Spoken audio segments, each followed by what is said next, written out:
call taker system. I understand, I have in front of me a report that was done by Winborn Consulting, which I'm sure you're very familiar with and I know has come up in previous hearings.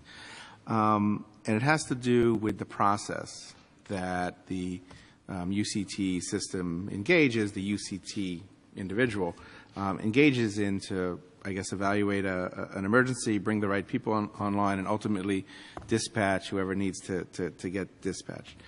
And I know that you said that the US UCT system is under review. I assume it's the kind of thing that is constantly evolving and changing as you see what works and what doesn't. But I want to have some kind of framework or basis going forward for evaluating the changes that you're proposing to UCT and whether it's serving the city and the public.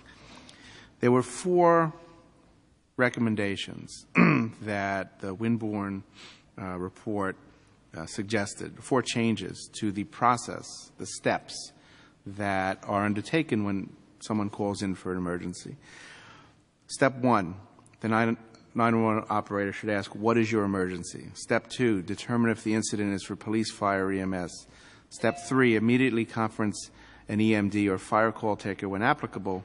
And step 4, a fire or EMD, depending on what the service is required, will manage questioning of the caller and enter the information, etc. Were those recommendations adopted? Are those the steps today that are being used? And if not, why not?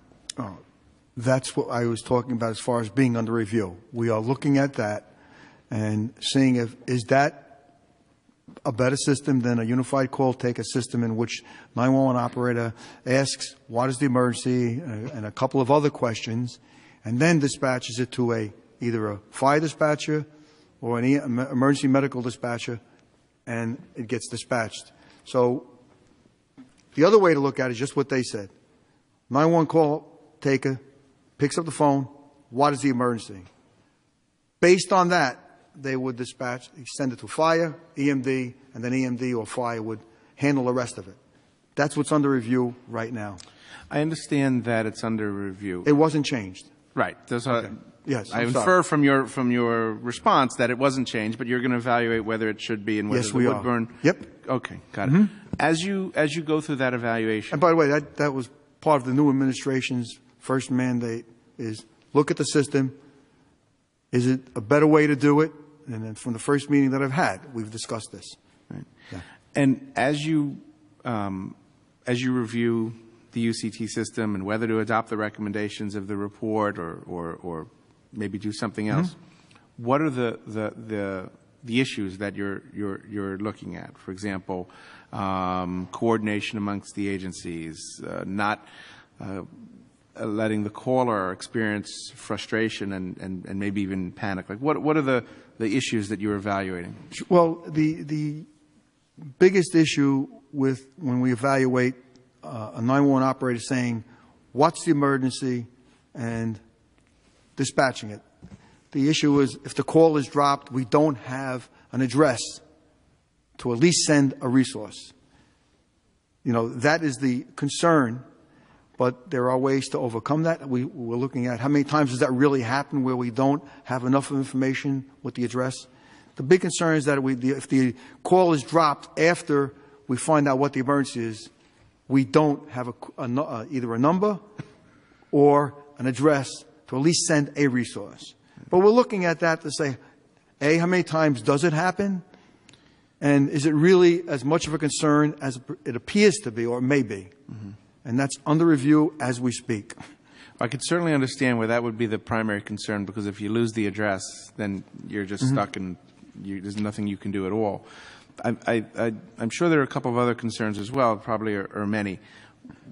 Where would you place or would you place importance on the concern, the issue of whether or not someone's on the line that can give instructions or guidance to the person making the call, so that the call is something more than just the dispatching of assistance, and also whether or not someone on the call has some local knowledge? Yeah. So I'm from Queens. If someone from Queens calls, if they can get a fire dispatcher or someone else on the line that might be familiar with Queens, might be familiar with what's going on in Queens at the moment, is that important, or it's really not? All of what you said is important. Right. The two biggest concerns that I have is, A, that we decrease our processing time. It's one of the best ways to improve our response time because we're riding around in the streets fast enough as it is. We don't need to go any faster. We are responding fast. Our EMS folks do a great job, but they sit on street corners. They're ready to go as soon as the call comes in. Our firefighters turn out quickly in the firehouses. So the best way to reduce our response time is look at the way we handle calls. That's a big concern for me. Second concern is, do we handle it in the most professional way possible? People are calling us in the worst times of their lives, during a fire, during a medical emergency, and they deserve the best possible care in the way we handle that call.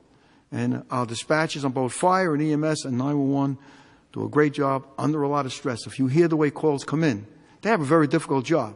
So it requires constant training. It requires a lot of input. And those are my concerns. And we're working on them. The new administration has made it a priority to look at this to see, are we doing it the best way? Is there a better way to do it? And there may be. All right. Well, I appreciate it very much. I know I speak for everyone in the district that I represent at how grateful we are for the work of the men and women of the fire department, the firefighters, the officers, and it's our job to make sure that when they go out there and put their lives on the line, that we've got the best infrastructure behind them that's getting them there as quickly as possible and as efficiently as possible. And I know you share that. No, we appreciate your help and your support. All right. Thank you very much.